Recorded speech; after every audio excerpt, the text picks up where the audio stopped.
Margaret, I met a friend. Come in, do come in. Oh, Mr. Higgins. Margaret. How are you? Last week I could do naught else but bar the door. I understand. It was me that made him do it. No, Mr. Higgins, you are not to blame. I could have set Boucher on a better road, so I must answer for it. Sit down, Mr. Higgins. We have all of us left undone those things we ought to have done. We confess that daily, and God, in his mercy, forgives us. But I called him a Judas, a coward. You were a brave man.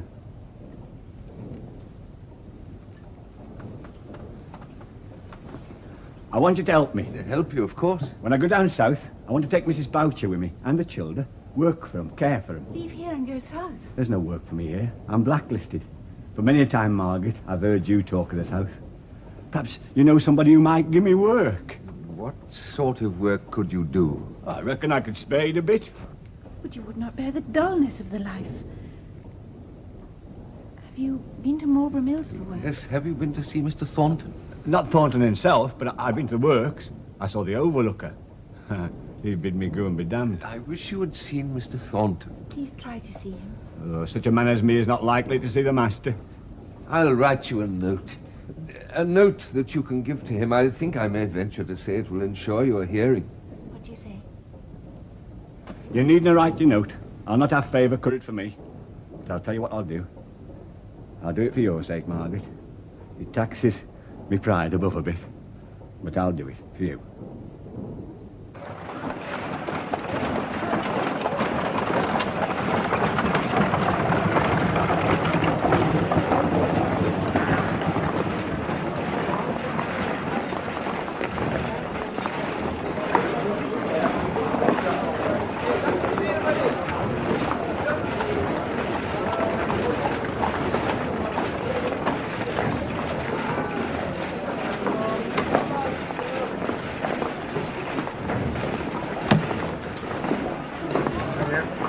Excuse me, sir. What are you still here?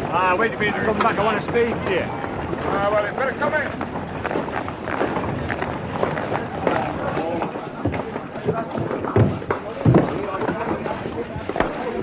Now then, take this across the pinfold in the middle, yeah? Have a word with you, sir. Hey? Word in private, if you'd be so kind, sir. No? Perhaps we could step outside, master. Oh, hello. Wait here, will you? You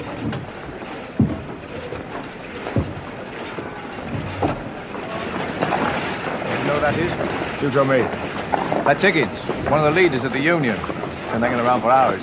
Higgins? Desperate character. Why, there's some even say he's a socialist.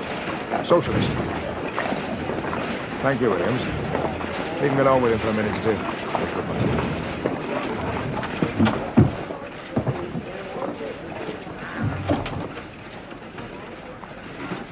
How's that? What do you want with me? My name's Higgins. Yes, I know that. What do you want, Mr. Higgins? That's the question. I want work, so will you lay me on? You're a fine chap. Come on asking me for work. You don't lack impudence, that's very clear.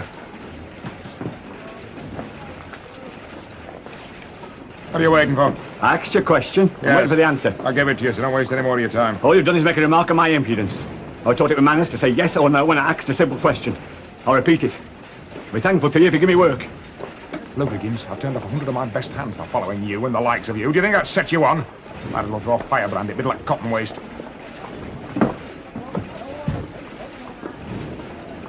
I'd make you promises. What promises? I promise you, master, I'd not speak a word as could do you harm, if so be you do right by us working men. Well, I'll be And what's damned. more, I'd promise if I see you going wrong, acting unfair, I'd speak to you in private first, and that would be fair warning. Oh, my word, you don't think small beer of yourself, do you?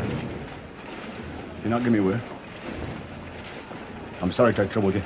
I wouldn't have come on, I was coaxed on by a woman. Well, tell her to mind her own business in future. Go on, get out. I'm obliged to you for your kindness, master. But most of all for your civil way of saying goodbye. Good day to you.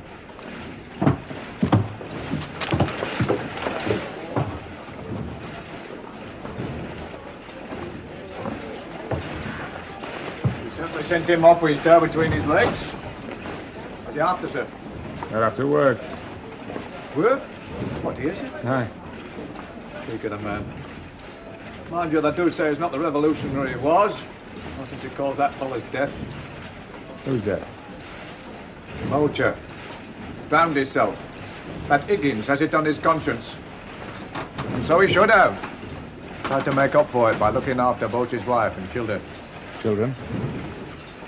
6 of them. Starving to death. Tragic, I know. But I looks at it this way, sir. The Bible says, the sins of the father shall be visited on the children. Mayhap it's the Lord's way of weeding out the riffraff. You told him I sent you. I didn't call you by name. Told me a woman had advised me to come. And he? Oh, he told me to tell you to mind your own business. But never mind. Them were civil words to what he used to me.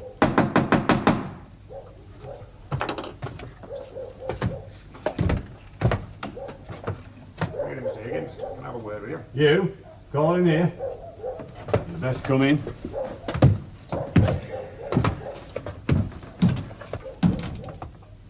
Miss Hale. Good evening, Mr. Thornton. I apologize. I didn't know you had company. I was on the point of leaving. But you only just come. Well, my main intention was to call on Mrs. Boucher to see if I can be of help to her. Aye, poor woman. Don't let me keep you then.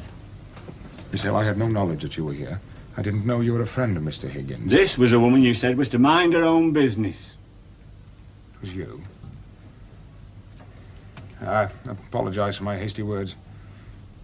Mr. Higgins, I wonder if I might ask you a great favor. Favour? Apologise? You're learning manners at last, then, am you? Never having been in your house before, you may think this a great impertinence. But I'd be pleased and deeply grateful if you'd be kind enough to allow Miss Hale and me to have a few words together. Alone. Put like that, and you a guest. All in gear's time and a bit of rented space, so that you're welcome, Mr. Thornton. I'll wait in the yard till you're finished.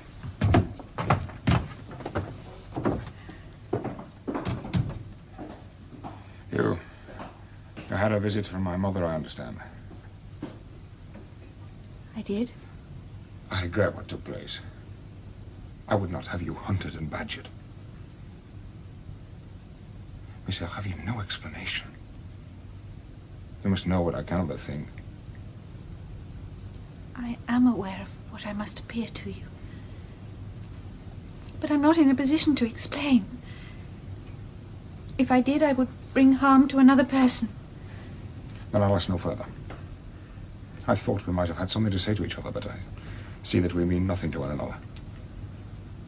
I hope you're quite convinced that any foolish passion on my part is entirely over.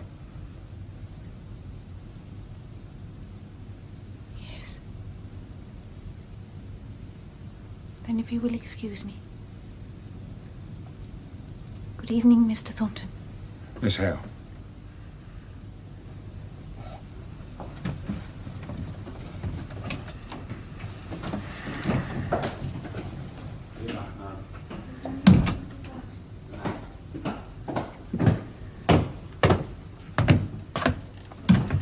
Thornton, what is it you wanted? Will you take work with me?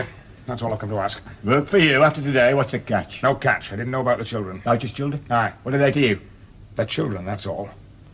Mr. Thornton, I think we should first have a chat, you and me, about the fundamental principles involved in hiring a labourer. I'm not here to discuss the rights of man with you. Will you take the job? Because of Boucher's children? Aye. Well? All right, I'll come. And what's more, I'll thank you. And that's a deal from me. That's a deal from me. A bargain? Bargain. Well, it's all done, Papa. Dixon and I have packed the big trunk for you. Thank you, my dear. Mr. Thornton has written once more to say that he must forego his lesson. This is the 3rd time. You must be disappointed. Now he must go to France on business. I'd hoped particularly to see him before I left for Oxford.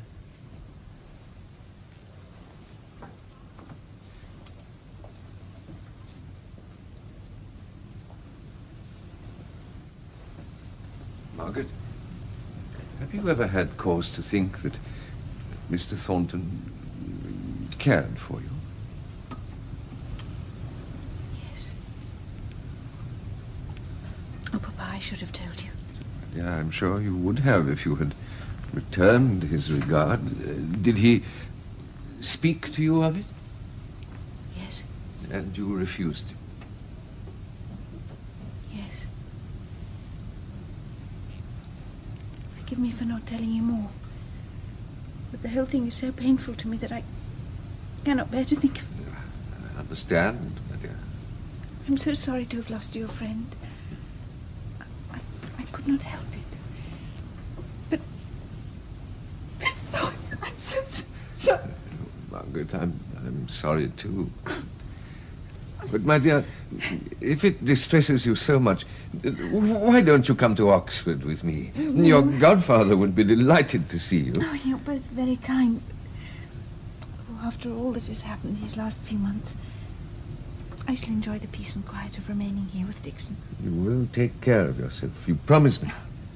Yes, Papa, I will. I shall be sorry to leave you, Margaret. It will seem strange without you. But you know how happy you will be to be in Oxford again after all this time. Yes, indeed. It is a long time. I must confess, Margaret, I feel a little nervous. Oh, you will feel differently tomorrow, once you've arrived.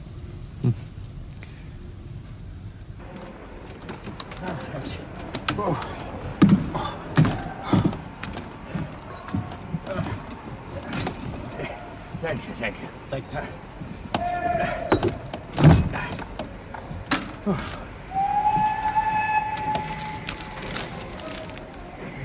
Why, Mr. Bell.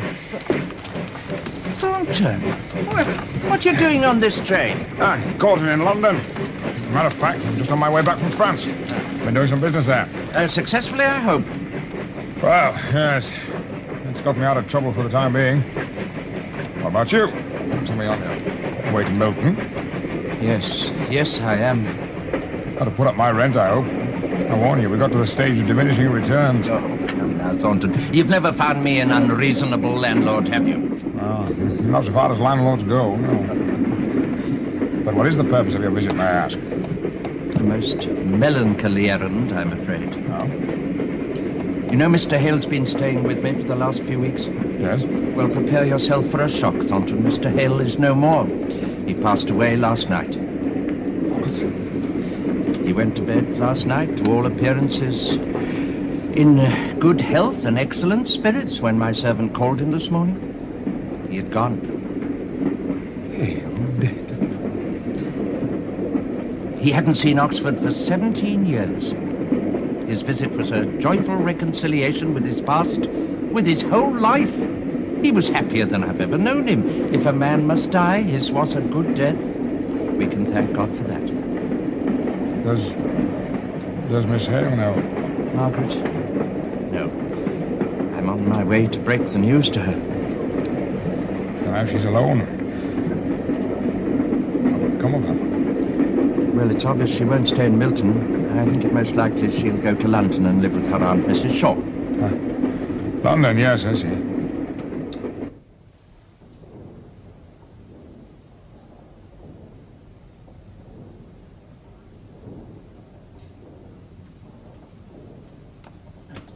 Thank you, Johnson.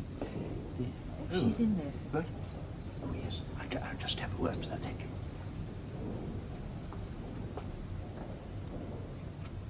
Margaret? Margaret, my dear? Yes, Godfather. I know this has all been a terrible shock to you, my child, but I have things that I ought to discuss with you. Can you bear to listen to me? Yes, of course. Ah, good, good. Now, I've written to your aunt, and she should be arriving tomorrow.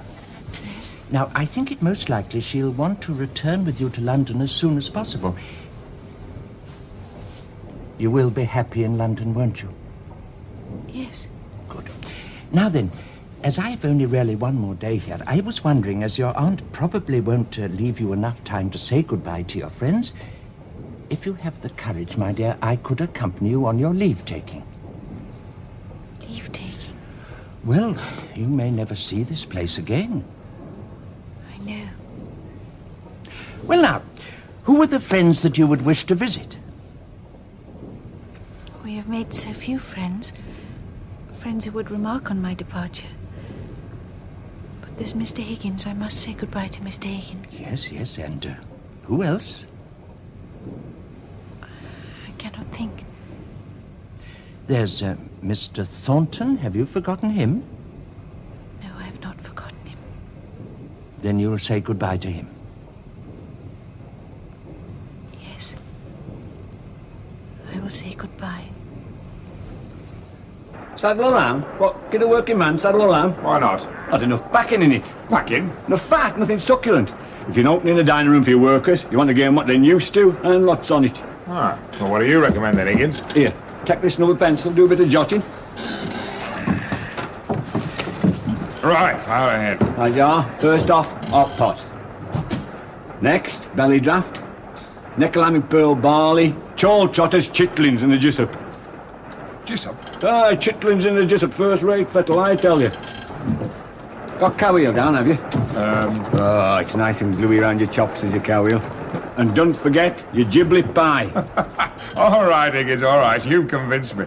Well, what are you up to, Thornton? You taking up cooking? Mr. Bell. It's a scheme Higgins and I are devising. We're opening a canteen. Buying the food wholesale, see? It's cheaper. And every man in mill will get one good meal a day and at rock bottom price. Most progressive, my good man. Most progressive. All right, Higgins, we'll complete this tomorrow. Very good, sir. Ah, it's very good of you to call. Well, actually, I brought Miss Hale with me. She's in the house saying goodbye to your mother. I want to apologize for my manner the last time we met, Mrs. Thornton. I'm sure you meant kindly, however much we may have misunderstood each other. I did no more than what I believed to be my duty. I'm glad you do me justice. What part of London shall you be residing in, Miss Hale? Harley Street? Oh. Walter and I have discussed the possibility of acquiring a townhouse after we are married. I fancy Cheyne Walk myself. If you do come to town, Miss Thornton, I shall do all in my power to give you every attention. Oh. And you too, Mrs. Thornton. I never go to London. Good day, Mr. Thornton. Good day, Miss Hale. I'm very sorry to hear of your sad loss. Your father was a dear friend to me. I have been sorting through Papa's books, and I wondered if you would like his copy of Homer. Oh, I shall value that greatly. Thank you. John, I'm sorry to say that Miss Hale's call is to wish us goodbye. Mr. Bell told me. You're leaving then, for London.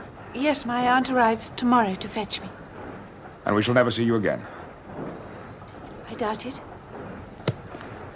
Goodbye then, Miss Hale. Goodbye, Mr. Thornton. Yes, we ought to be making a move. Goodbye, Miss Thornton. Bye, Miss Hale. I'll come down with you, Miss Hale.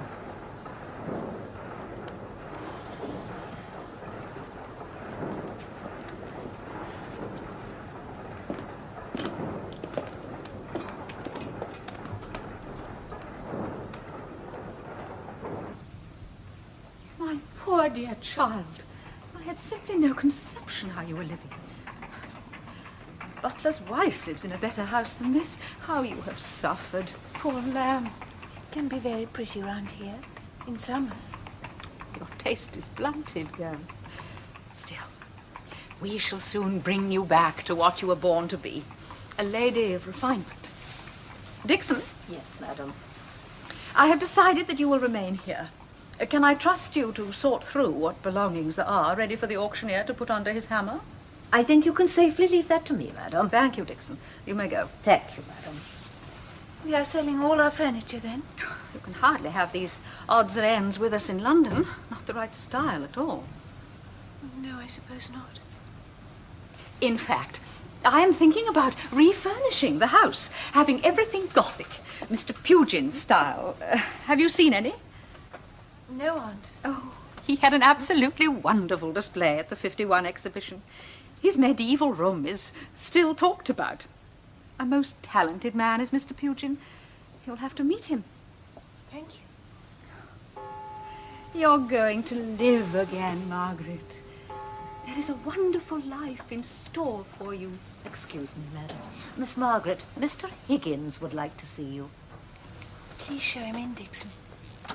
Well, show him in. If you'd step this way, Mr. Higgins. Oh, Mr. Higgins, how good of you to come. Oh, this is my aunt, Mrs. Shaw. How do you do? I will go upstairs and lie down, Margaret, dear. Dixon, you will remain. Yes, madam. So, you're going to be a grand lady up in London, Mr. Thornton told me. Oh, not a grand lady. I should have come to see you before I left. Bless you. I knowed you'd come if you could. As I said to Master, if I don't see her for a gauze, I shall get up to London next Whitsuntide. I'll not be bold to saying a goodbye. No one else remembers me in Milton. I can be certain of you. You made your mark. I'll not forget you, not ever. Thank you. And I shall always treasure our friendship. We've been great friends.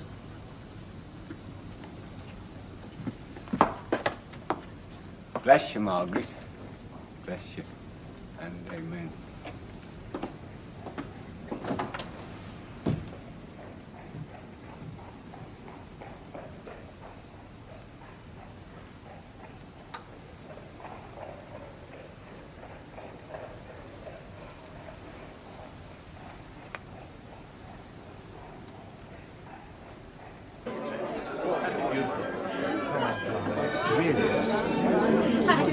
Oh, Margaret, if only I could find somebody for you to marry. I shall never marry. Nonsense. I want to see you happy again. Don't grieve too long. After all, it is more than 6 months since your father died. It's high time you started to think of yourself. Edith, I beg you... You've become such an attraction to the house during the past few months. Sholto knows many men who wish to visit here, only for your sake. Do you know, Edith, I sometimes think that your stay abroad with the regiment has taught you... well, just a shade or two of coarseness. Come, my dears, I can't have you two gossiping together all evening. Come, Margaret. Well, my dear, how are you enjoying your return to society? I find society a little difficult to accept. I don't feel part of it anymore. Margaret, a girl must not say such a thing. Such an admission is impossible. What you need, Margaret, my dear, is gentleness and tenderness.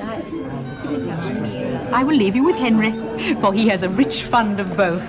You will look after her, won't you, while I tour the guests? Margaret. Yes, Henry?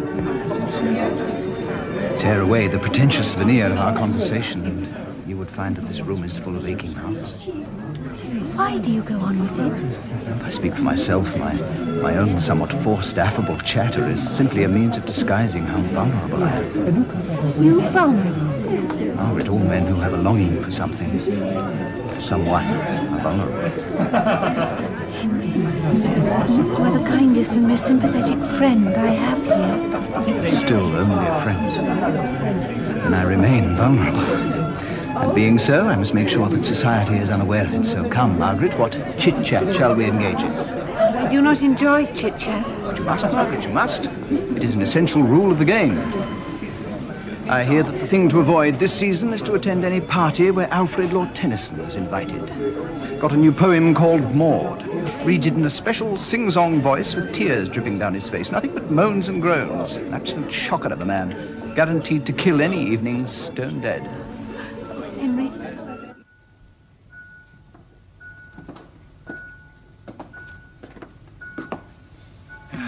Right sad I'm to see it like this, Miss Dixon. It was a tragic house, Mr. Higgins. Tragic from first to last. Aye? No, Mr. Higgins. Miss Ale wrote to me most insistently that you should come in and pick something that you like before it's all sent to the auction tomorrow. How is she now? Well, she doesn't say much in her letters, but I'd say London was suiting her. Well, it's her kind of life, see, what she was born and bred for.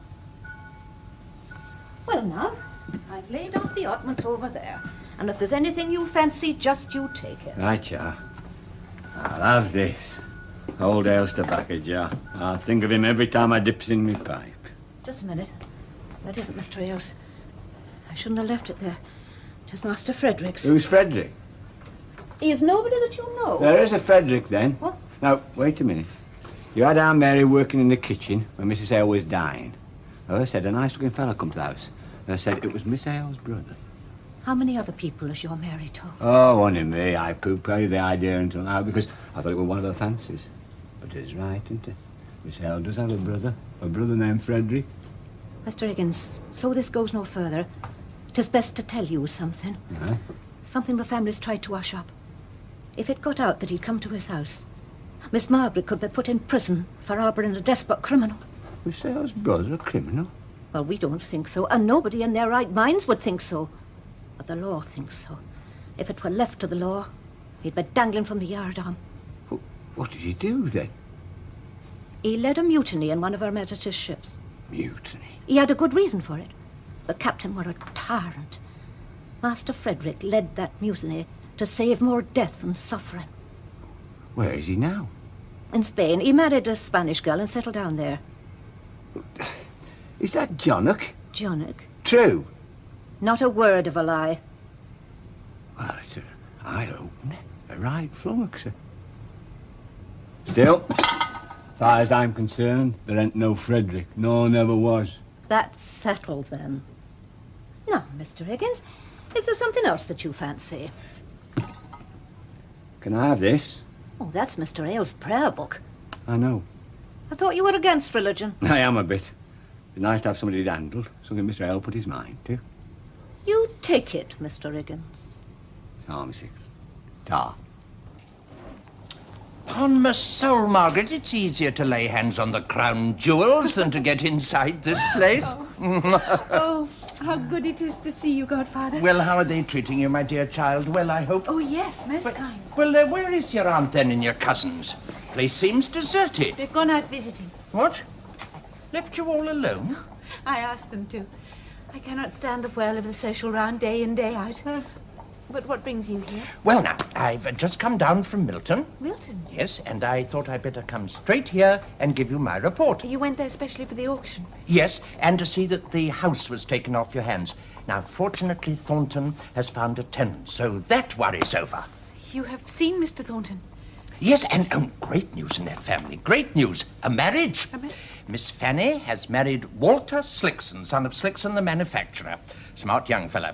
Perhaps a little too shrewd for his years. Fly, that's what I call him, Fly. He talks all of markets and exchanges and goodness knows what. But I hope she will be happy with him. Yes, indeed. Well, Margaret, do you know what I did on the train? I fell asleep, fast asleep. And I had a dream. You'll never guess what I dreamt about. I dreamt I was back in that dear little village called Helston. And when I woke up, I had a notion, just an idea. Oh? I'd like us, just you and I, to go and visit it. Visit Helston? If it wouldn't pain you too much, my child. Oh, no. My memories of it are happy memories. Oh, Godfather, what a sweet, generous soul you are. Oh, nonsense, nonsense.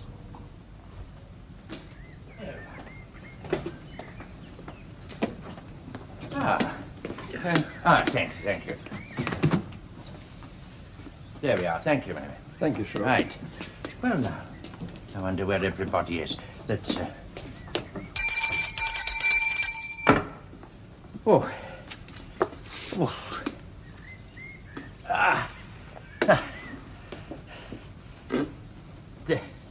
Well, bless my soul. It's Miss Hale, isn't it? Miss Hale. Good afternoon, Mrs. Perkins. Well, Mrs. Perkins, I'm afraid we haven't given you any warning, but I do hope you've got some rooms. Mr. Bell, of all people, Mr. Bell. You remember me? Remember you. Why, many's the time you stayed under this roof in the old days. You're most welcome, sir. Of course, we got rooms. Ah, good, good. But fancy seeing you again, Miss Hale. And how's the vicar, your father? God bless him. We've never ceased to be sorry he left. Papa... He's gone from us, Mrs. Perkins. Oh, no, never so. See, Margaret is my goddaughter, and her father was my oldest friend. So we thought we'd come down here together and have a look at the old place. It has changed a lot. Indeed. Oh, in 2 or 3 years, it has changed beyond recognition. Well, we must investigate that for ourselves, mustn't we? Now, Mrs. Perkins, would you be kind enough to show us to our rooms? Right you are. Oh, can you manage those? What, these bags? They're feathers. Feather. Godfather, whatever Mrs. Perkins says, people do not change. Ordinary people. You don't think so? Well, we shall see. Come on. Yes, we shall see. Let us call on some of the old cottagers, and then visit the school. And then, if I'm brave enough to bear it, go to the vicarage once more. Anything you say, my dear. I like to think we're the vanguard of the new Church of England, Miss Hale. We can no longer afford the indulgence of meditation and all that. Oh, careful, William. Miss Hale's father was a scholar. This room, I believe, was once full of his books. Well, there were books in every room. But this was our drawing room, too. Well, the good old church is changing. We must change with it. Thank you. Oh, thank you very much. There are no roses. They've gone. The children, Miss Hale. We needed room for them to play. Strict discipline.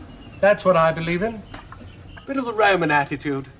Leave abstruse dogma to the wise old fathers of the church while we get on with the job. Too much delving by mediocre minds can only lead to heresy.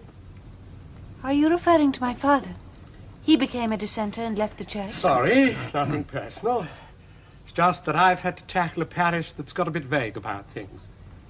I don't quite follow. I mean, they haven't got it clear yet on original sin, let alone their muddled thinking about transubstantiation. Well, my attitude is absolutely clear, isn't it, my dear? Oh, yes, William.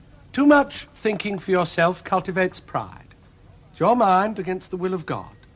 And that can lead to all kinds of trouble. I think Miss Hale knows that. Yes, all respect to your father, but if he had relied upon faith and the symbols of faith... The first thing William did was open a chapel to Our Lady. Yes, it's that kind of thing that keeps your mind on the right courses. To be a faithful Christian, there's a good case for sacrificing the intellect, you know. In all humility, may I suggest that that is what your father never did. Sacrifice his intellect? Precisely. No. Papa never did that.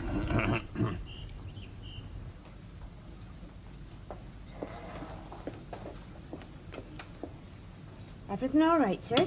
Oh, yes, indeed. Thank you, Mrs. Perkins. Thank you. Now, my dear, you have a little port? No, thank you. No? Is anything the matter, my dear? I looked on Helston as paradise, but everything's altered. Perhaps it's you. Me? Yes, possibly. You see, living in the smoky, bustling north, you probably began to take a romantic view of life down here. Yes. And now I must guard against the reverse. Oh? Taking a romantic view of the north. Of the people? Oh, there's nothing romantic about them. Oh, no, poor Mr. Thornton's having rather a difficult time. There are rumours he may have to close the mill. Oh, no, I hope not. Well, trade is very bad. Please let me tell you something. You could perhaps help me a little. Yes, go on, my dear. There is something which has caused a barrier between me and Mr. Thornton. Oh? It's a long story. But you know, at the time of Mamma's death, my brother returned to this country. No, I did not know. I thought Papa would have told you. Well, I had to hurry Frederick away again quickly out of the country, secretly. I went with him to the railway station. It was very late. Midnight. Mr. Thornton saw us waiting for the train. Embracing. Well, and you've never explained to him? How could I? The fewer people who knew about Frederick, the better. Yeah. And now I'm not likely to see Mr. Thornton ever again. Oh, I wouldn't say that. But I believe I never shall. Somehow one does not like to sink so low in a friend's opinion. Would you like me to see Mr. Thornton for you and explain discreetly, of course, the whole matter to him? Would you? Would you? Please tell him all the circumstances. Tell him also that I gave you leave to do so. Well, for Papa's sake, I should not like to lose Mr. Thornton's respect, though we may never meet again. My dear, I shall take the first opportunity of going to Milton to see him. Mother, why are you not in bed? I heard you walking about down here.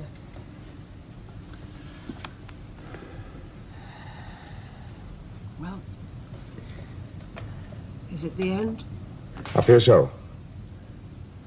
Can you ask Mr. Bell to forego the rent for a while? He might even lend you what you need to tide you over. I did not tell you, Mother. Mr. Bell's very ill. Ill? I had a letter from his servant. He was too ill to write himself. Well, why don't you go before it's too late? For what reason? To get money from a dying man? I'd find that despicable. In any case, I wouldn't be indebted to the person who is likely to inherit his fortune. Who's that? His goddaughter. Oh, Miss Hale? And nobody else to leave it to. You mean she'll own this house? And the factory? And all his other properties in Milton. No, I shall have to give up business. I can just cover all the debts, pay off the men. We shall have very little left. You mustn't grieve, Mother, about leaving the house.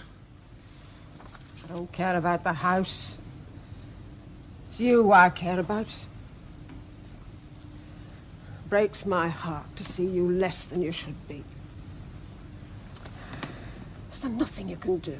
No. It's not fair, Mother. Can't start again with the same heart. Sometimes I wonder where justice has gone to. Now I don't believe there is any. God has seen fit to be very hard on you, John. Did he leave a will? When I last saw Mr. Bell, he hinted to me the terms of it. Unless he has added a codicil, which is unlikely, the whole of his estate passes to Margaret. Which is... what, exactly? Well, besides any money, she will have the whole of his Milton properties. They amount to some £40,000. Mr. Bell died well.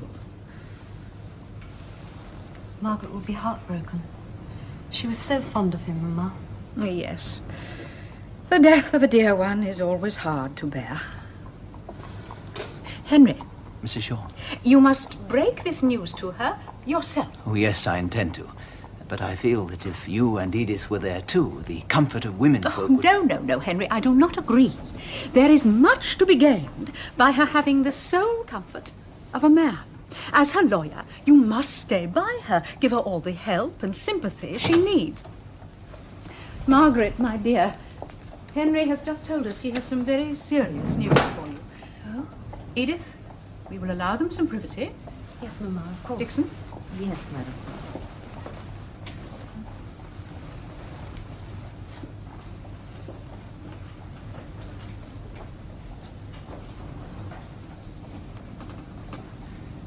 Dearest Margaret.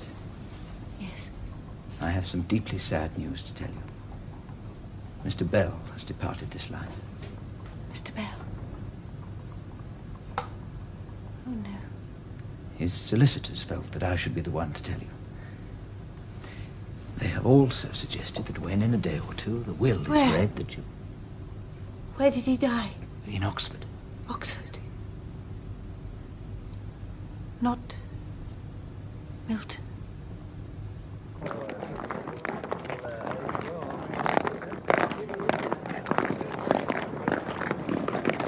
Goodbye, Jenkins. Thank you. Goodbye, Master. And if you ever start up the factory again, then you can count on me, because I'm the only one who knows how to work that new carding machine proper. Hi, thank you. Goodbye, Roberts. Thank you. Goodbye, Penfold. Thank you, Master, for getting me placed with Mr. Amper. I wish I could have done it for all of you. Still, if there's anything I can do at any time... Oh, you know that, Master. We know it. Goodbye. Goodbye.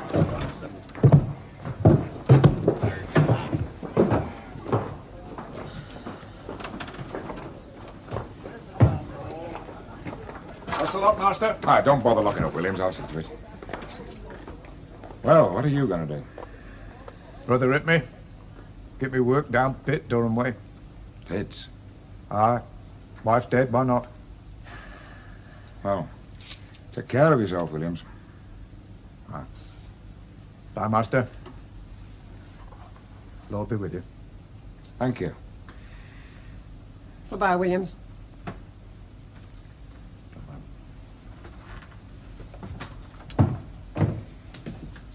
Well,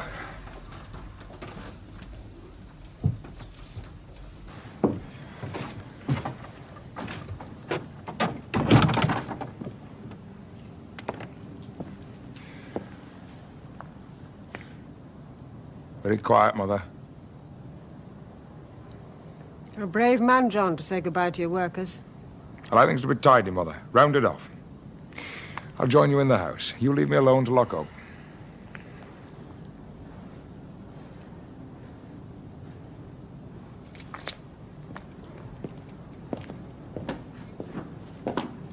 Higgins! My friend. I want to speak to you, Master. Don't call me Master. I'm nobody's master now. I want to tell you that if you want to start up again, in a small way, in the backyard, I'll work for you for nothing. Nothing? No, I till you've got your feet off the ground. Higgins, where are your union principles now? No more battle left betwixt you and me. Aye. We're two men out of a job. I'm sorry I couldn't get you alternative employment, but because of your union associations... Don't you worry about that. Time will come when they'll have to accept us. You won't be offended if I speak to you man to man. No, please do. We've been thrust together, haven't we? Just to strike, and get mixed up the Hales. How's Miss Margaret, have you heard? Miss Hale? Aye, all alone in London, isn't she? Not even a brother to look after her. Brother? Aye. Well, she's got a brother, didn't you? Came over here at the time of her mother's death, lives in Spain. In Spain? Don't suppose he'll ever be back. I mean, leading a mutiny on one of Her Majesty's ships. No forgiveness for that, is there? No, no. Oh. Better be toddling, then. Hey? Oh, aye. Good day, then. Thornton. Good day, Higgins. Brother. Mr. Thornton. Yes, Miss Margaret. He wishes to speak with you. Mr. Thornton? Thornton of Milton? I believe so, madam. His speech is certainly not of London. If you'll pardon my saying so, Miss Margaret. You will not see him, Margaret. Not see him? I consider it more prudent. You have inherited a considerable fortune. Henry has told me about this Mr. Thornton. He is a man in sharply reduced circumstance. With respect, Mrs. Shaw, I do feel that some allowances should be made. After all, generosity of spirit, if of nothing else, can be shown to those who have fallen from their pinnacles. Henry, he is not a member of one of your London clubs. He is a northerner. Newton, show Mr. Thornton into the library. Yes, Miss Margaret. Margaret, my dear, do you realize what you have just done? You have countermanded my order in front of a servant. In what way? I have forbidden you to see Mr. Thornton. It is for your own good. There will be many who come after your money. You must be protected. I am now of age. You cannot command me. And I shall do with my own as I wish. Don't be foolish, Margaret. Would you do me the kindness to let me speak to Mr. Thornton? I think you must let Margaret speak with him. As you think best, Henry.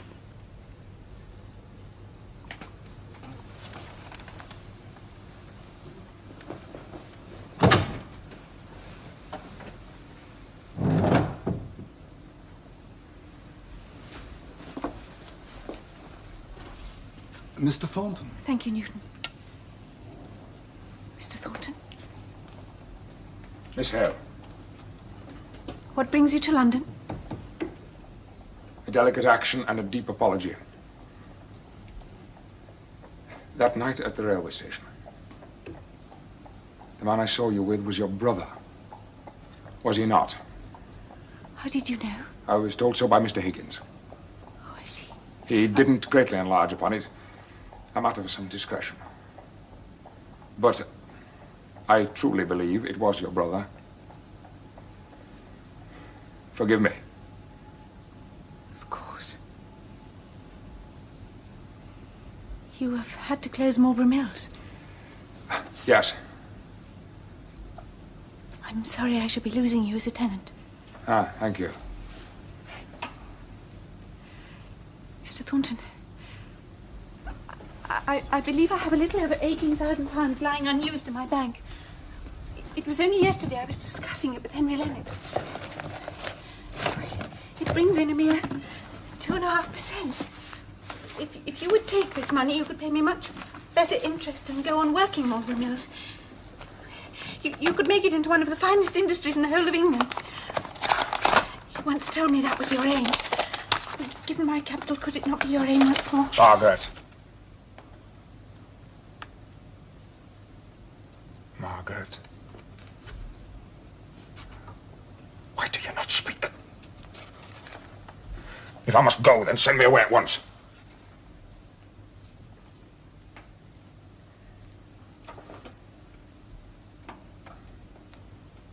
Margaret.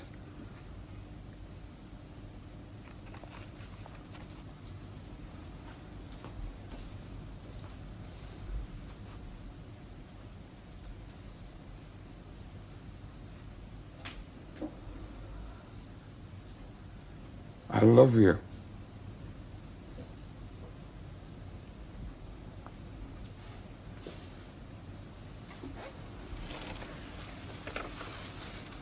I've always loved you.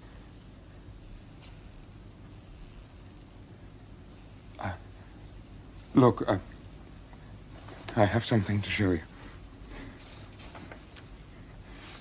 Do you know these roses? No. You might have once worn sister roses. They're from Helston.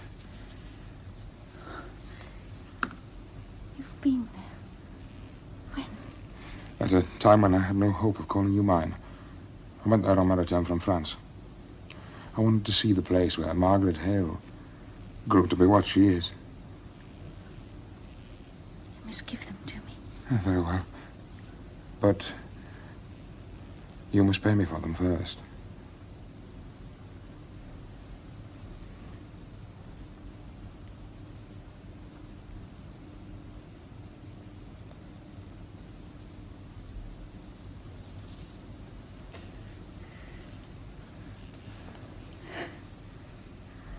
Margaret, you must leave all of this. London. The South. Aye. It is not places that matter.